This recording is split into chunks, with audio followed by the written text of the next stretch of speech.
मां अंबिका, माता मनसा देवी की भूमि अंबाला की धरती से पूरे हरियाणा को राम राम।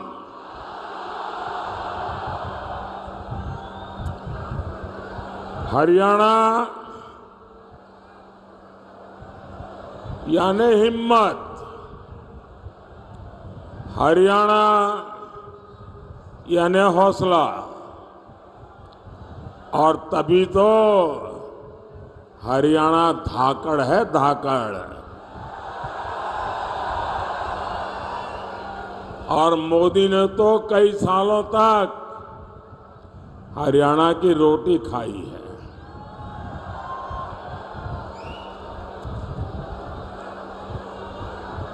और हरियाणा की तरह ही मोदी ने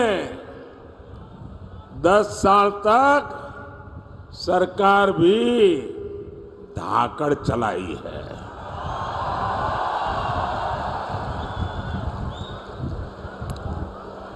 आज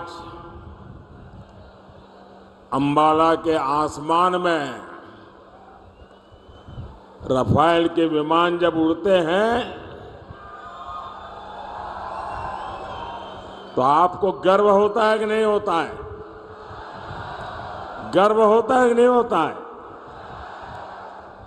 साथियों, आज मैं आपसे अगले 5 साल के लिए आशीर्वाद मांगने के लिए आया हूं।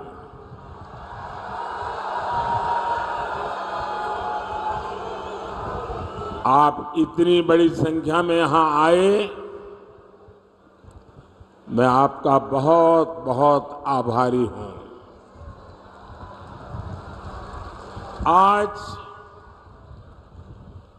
मेरे बहुत पुराने साथी,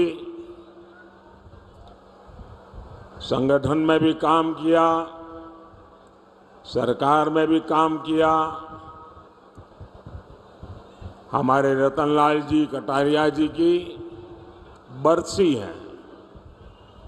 मैं उन्हें भी अपनी श्रद्धांजलि देता हूं। भाइयों और बहनों, 4 जून में अब सिर्फ 17 दिन बचे हैं। 4 चरणों के चुनाव में कांग्रेस और इंडी गठबंधन, ये उनके सारे साथी, सारे दल 4 चरण में चारों खाने चित्त हो चुके हैं।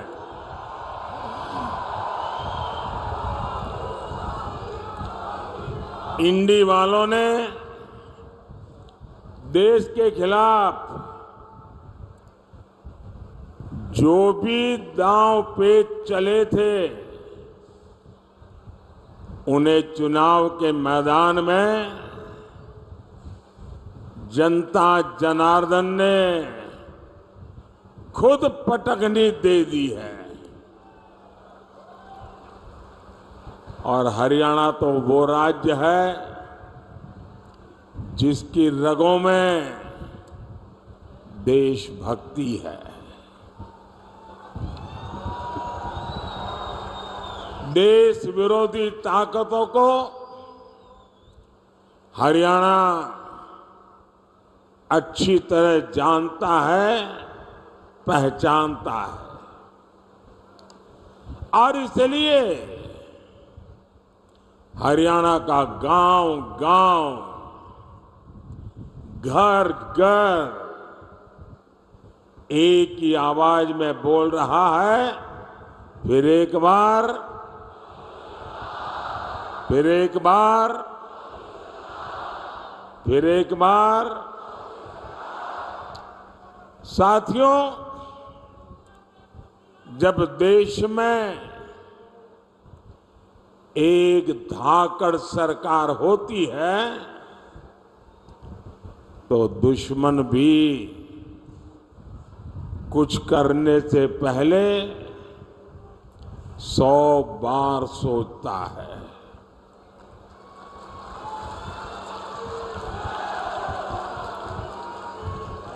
आज आप देखिए, जो पाकिस्तान 70 सालों से भारत को परेशान कर रहा था, जिसके हाथ में बम का गोला रहता था, आज उसके हाथ में भीख का कटोरा है।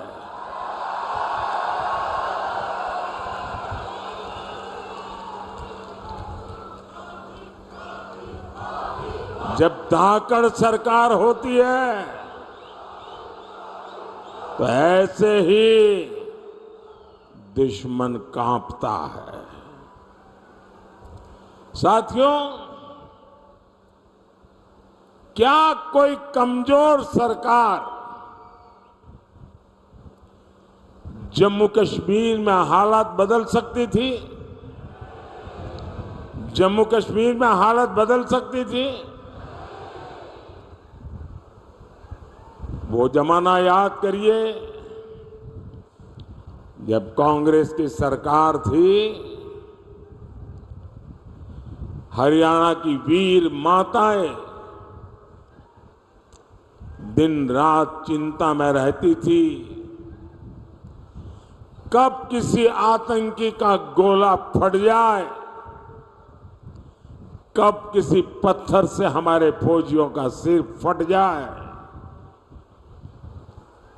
और आज 10 साल हो गए, सब कुछ बंद हो गया कि नहीं हो गया?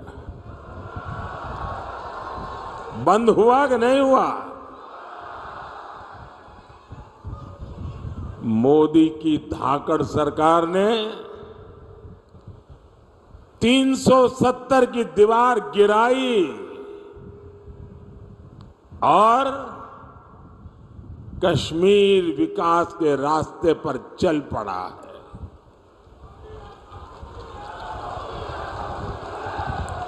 भाई और बहनों,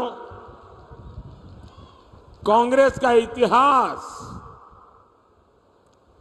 हमारी सेनाओं को, फौजियों को धोखा देने का रहा है। देश का पहला घोटाला कांग्रेस ने भारत की सेना में ही किया था। इस ट्रैक रिकॉर्ड को कांग्रेस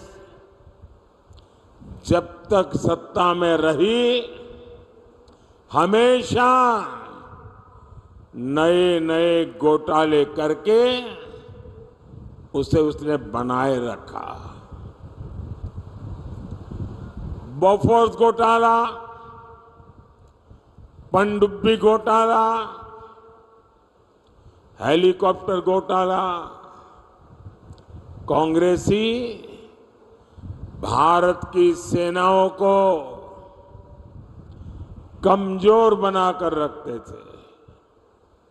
जानते हैं क्यों? ताकि विदेश से हथियार मंगाने के नाम पर मोटी कमाई कर सके।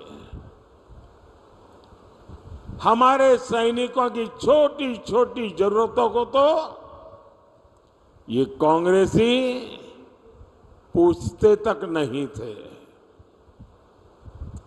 हमारे सैनिकों को कपड़े, जूते, बुलेट प्रूफ जैकेट, ये भी ठीक से नसीब नहीं होते थे। उनके पास अच्छी राइफलें तक नहीं थी। उन्हें लाठी देकर कहा जाता था कि आतंकियों की गोलियों का मुकाबला करो। और जब मोदी सरकार में आया तो उसने कहा अब ये नहीं चलेगा।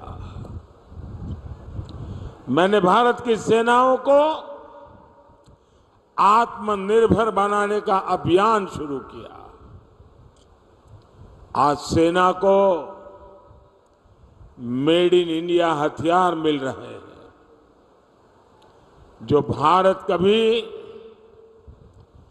दूसरे देशों से हथियार मंगाता था, वो अब दूसरे देशों को हथियार बेच रहा है।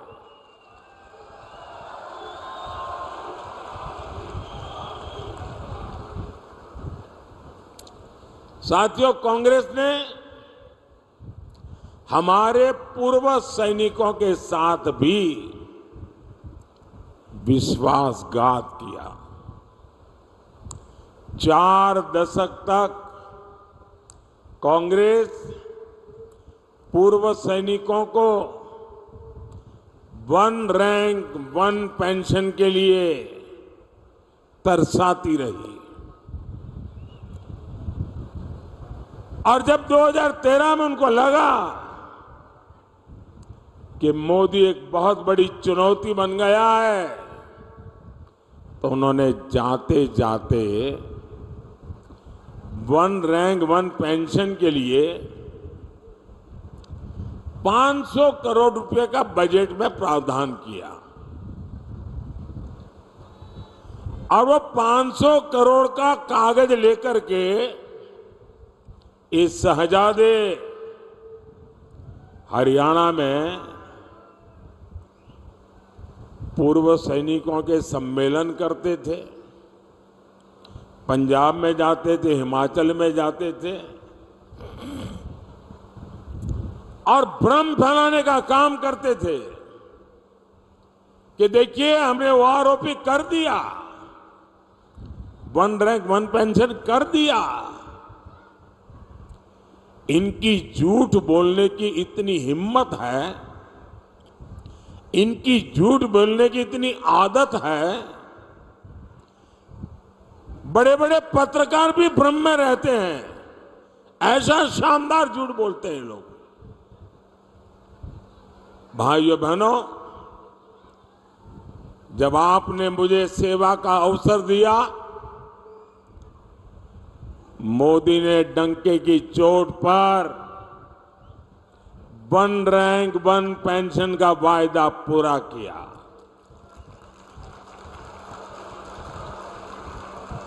और जरा गांव-गांव पूर्व सैनिक परिवारों को बताइए कि कांग्रेस कैसा झूठ बोलती है। उन्होंने 500 करोड़ रखा था। हमारी सरकार ने जब ओआरओपी दिया तो कितना खर्च हुआ पता है?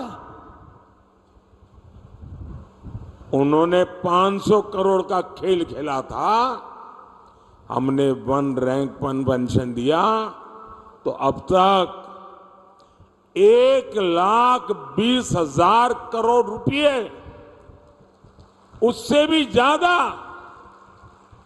मोदी हर सैनिक की परिवार को पहुंचा चुका है। अब आप बताइए, 500 करोड़ कागज पे लिख करके देश के लिए जीने मरने वाले, देश के लिए जान की बाजी लगाने वाले, और हरियाणा कुरुक्षेत्र की धरती जहां सत्य विजयी होता है, उस धरती पर पूर्व सैनिकों के सामने झूठ बोलने का पाप किया था। और जब मोदी ने इसको लागू किया, 1,20,000 करोड़ रुपए के साथ हर परिवार की चिंता की है। और मोदी हर परिवार की चिंता समझता है, और इसीलिए ऐसे संवेदनशील निर्णय लेता है। साथियों, मोदी विकसित भारत का संकल्प लेकर निकला है।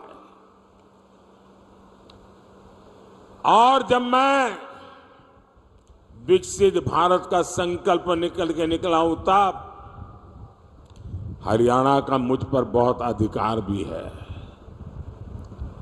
क्योंकि मेरी विकास यात्रा में हरियाणा के भी संस्कार है।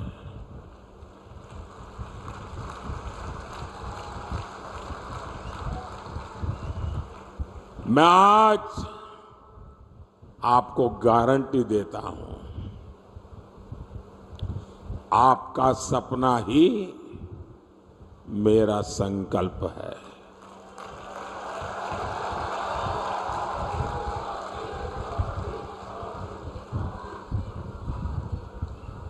पल पल आपके नाम, पल पल देश के नाम, 24/7 फॉर 2047।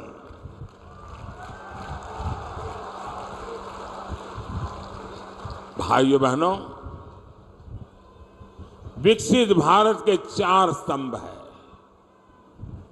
गरीब, युवा, महिला और किसान। मोदी इन 4 स्तंभों को ऐसी मजबूती देना चाहता है ताकि मेरा देश मजबूत हो, मेरा हिंदुस्तान मजबूत हो। किसानों का कल्याण मोदी की प्राथमिकता है। 2014 से पहले के 10 साल में कांग्रेस की सरकार ने देश के किसानों से सिर्फ, और ये भी मेरा एक काम करेंगे, जरा मैं आपको पूछता हूं, मेरा एक काम करेंगे? जरा हाथ ऊपर करके बताइए, करेंगे? मैं जो आंकड़ा बोलता हूं याद रखेंगे? किसानों को जाके बताएंगे? धीरे धीरे हाथ नीचे हो रहा है, बताएंगे? कांग्रेस के जमाने में सिर्फ 7.5 लाख करोड़ रुपए का अनाज एमएसपी पर खरीदा गया था। कांग्रेस के जमाने में 10 साल में कितना? 7.5 लाख करोड़ का एमएसपी पर अनाज खरीदा गया था। ये किसानों के नाम पर राजनीति करते हैं ना। 10 साल में 7.5 लाख करोड़। और मोदी ने क्या किया? 10 साल में 20 लाख करोड़ रुपए का एमएसपी में हमने किसानों से अनाज खरीदा, यानी 3 गुना अनाज एमएसपी पर खरीदा गया है। और पहले तो पैसा मिलने में भी कई महीने लगते थे। अब पैसा सीधे किसान के नाम पर बैंक के खाते में जमा हो जाता है। साथियों, कांग्रेस ने गन्ना किसानों को सिर्फ और सिर्फ धोखा दिया है। आज गन्ने का एफआरपी करीब करीब 350 रुपये क्विंटल है, जबकि कांग्रेस की सरकार करीब 210 रुपये प्रति क्विंटल देती थी। ये आंकड़े याद रखना, मुंह तोड़ जवाब देना है झूठ बोलने वालों को। 2014 में जब हम लोग आए तब गन्ने का बकाया करीब 60,000 करोड़ रुपया था। किसान का पैसा था, उसकी मेहनत का पैसा था। 60,000 करोड़ रुपया बकाया था, जबकि इसी साल हमने 1,14,000 करोड़ की पेमेंट की है। यहां अंबाला, करनाल और कुरुक्षेत्र के किसानों को पीएम किसान सम्मान निधि के भी, मैं सिर्फ इसी इलाके का बोल रहा हूं, इसी एक इलाके में 650 करोड़ रुपए से ज्यादा किसानों के खाते में ट्रांसफर किए गए हैं। साथियों, आज दुनिया के सामने भारत सुपर फूड लेकर के गया है। न्यूट्रिशन की दुनिया में दुनिया को बहुत कुछ देने की ताकत भारत में है और इसलिए ग्लोबली पोषक आहार उसका हब बनाने की हमारे पास ताकत है। यानी जो ज्वार, बाजरा जैसा मोटा अनाज हमारा हरियाणा का किसान उगाता है, उसे मोदी दुनिया तक पहुंचाना चाहता है। और इसलिए हमने सारे देश में एक पहचान बने, इसलिए इस मोटे अनाज को श्री अन्न नाम से पहचान दी है। और हमने पूरे दुनिया के लिए अंतर्राष्ट्रीय मिलेट ईयर मनाया। और इसकी ताकत देखिए, विश्व के लोगों को जब मैं कहता हूं कि हमारे छोटे छोटे किसानों के द्वारा पैदा होता है, कम से कम पानी में होता है, एनवायरमेंट फ्रेंडली होता है, केमिकल और फर्टिलाइजर की दुनिया से दूर होता है, तो दुनिया के लोगों को अचरज होता है। पिछले दिनों मैं अमेरिका गया था। अमेरिका के राष्ट्रपति जी ने व्हाइट हाउस में बहुत बड़ा भोजन समारोह रखा था और देश का प्रधानमंत्री के लिए इतना बड़ा आजादी के बाद ऐसे अवसर बहुत कम आए हैं। लेकिन मजा ये थी कि सारे मेहमानों को खाने में ये हमारा मिलेट परोसा गया था, ये ज्वार बाजरा परोसा गया था। ये सुपर फूड की पहचान मेरे हरियाणा, राजस्थान, ये जो राज्य है, उनके किसानों के लिए बहुत बड़ा अवसर लेकर आई है। साथियों, हम एक बहुत बड़ी, दुनिया की सबसे बड़ी योजना उसको लेकर के आए हैं। हम 2 लाख से ज्यादा गोडाउन बनाने पर काम कर रहे हैं। हमारे देश में अनाज के इतने बड़े भंडारण, उस दिशा में हम काम कर रहे हैं। आने वाले 5 साल में हम आलू, प्याज और टमाटर किसानों के लिए विशेष क्लस्टर बनाने जा रहे हैं। साथियों, मोदी की एक और गारंटी खेती में ड्रोन क्रांति की है और इसकी जिम्मेदारी मैं माताओं बहनों को दे रहा हूं। मैं गांव की महिलाओं को ड्रोन पायलट की ट्रेनिंग दे रहा हूं, लाखों रुपया का ड्रोन उनको दे रहा हूं। और हरियाणा के कृषि क्षेत्र को जिस तरह यहां की माताएं बहनें संभाले हुए, आप देखिएगा खेती के ड्रोन के इस्तेमाल में भी हरियाणा सबसे आगे रहेगा।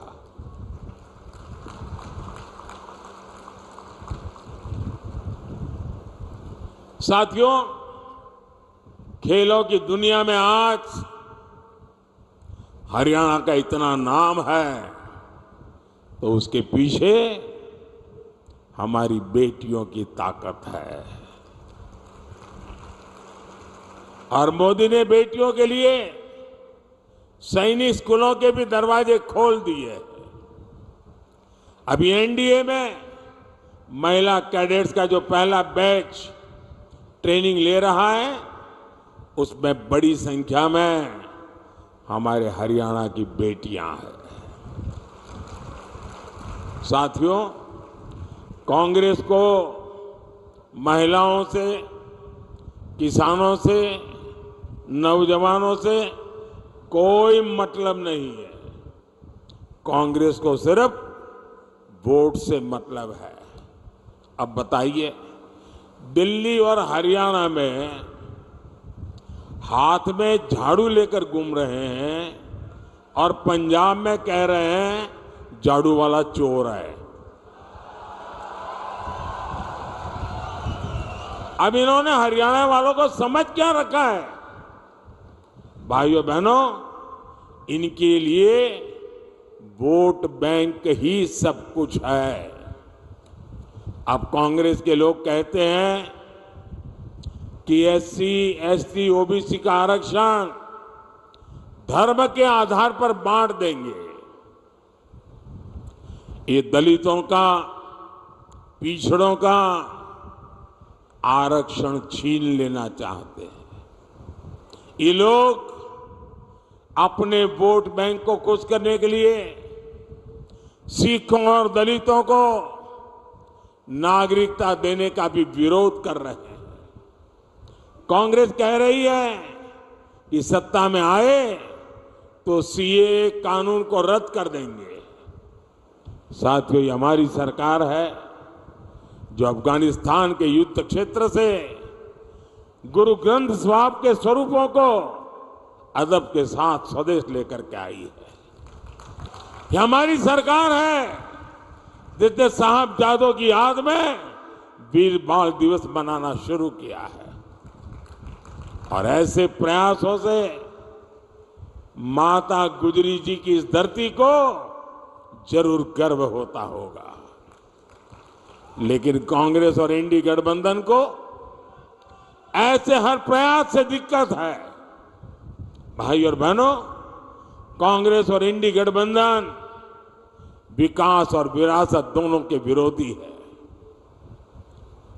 500 साल बाद, इतने लंबे इंतजार के बाद, अविरत संघर्ष के बाद, लाखों बलिदानों के बाद, 500 साल बाद अयोध्या में भव्य राम मंदिर बना है।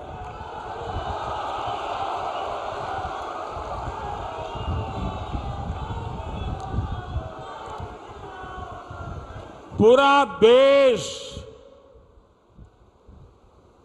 राममय हो चुका।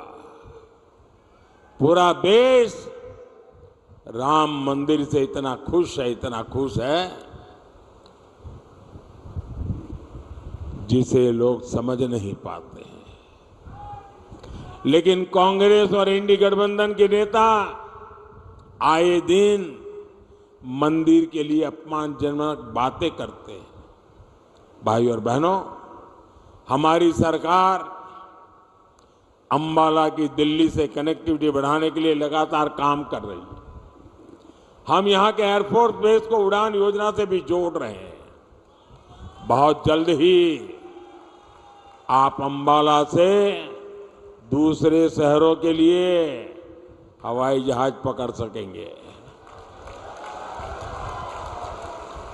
पहले मनोहर जी के दरमियान और हम नायब सिंह जी के नेतृत्व में अंबाला उत्तर भारत का एक बड़ा इंडस्ट्रियल हब बन रहा है। इन सब का फायदा यहां के युवाओं को होगा। उनके लिए रोजगार के नए मौके बनेंगे। ये चुनाव भारत को आत्मनिर्भर बनाने के लिए है। ये चुनाव भारत को विकसित बनाने के लिए है। ये चुनाव देश का प्रधानमंत्री कौन हो, किसके हाथों में देश सुपुर्द किया जाए, इसके महत्व वाला चुनाव है। साथियों, 25 मई को आपके यहां चुनाव है और 25 मई को अंबाला से बहन बंटो कटारिया जी हमारी उम्मीदवार है, करनाल से श्री मनोहर लाल जी है और कुरुक्षेत्र से भाई नवीन जिंदल जी। मैं आपसे आशीर्वाद मांगता हूं, भारी वोटों से इनको विजयी बनाइए और इन तीनों को मिला आपका वोट सीधा सीधा मोदी के खाते में जाएगा। और इसलिए ज्यादा से ज्यादा मतदान हो। सुबह 10 बजे से पहले मतदान कैसे बढ़े? पहले मतदान फिर जलपान, ये संकल्प को कैसे घर घर पहुंचाए। ज्यादा से ज्यादा पोलिंग बूथ जीत करके आए और हर परिवार को अपना वोट का अधिकार उपयोग करने के लिए प्रेरित करें। मेरे साथ बोलिए, भारत माता की, भारत माता की। बहुत बहुत धन्यवाद।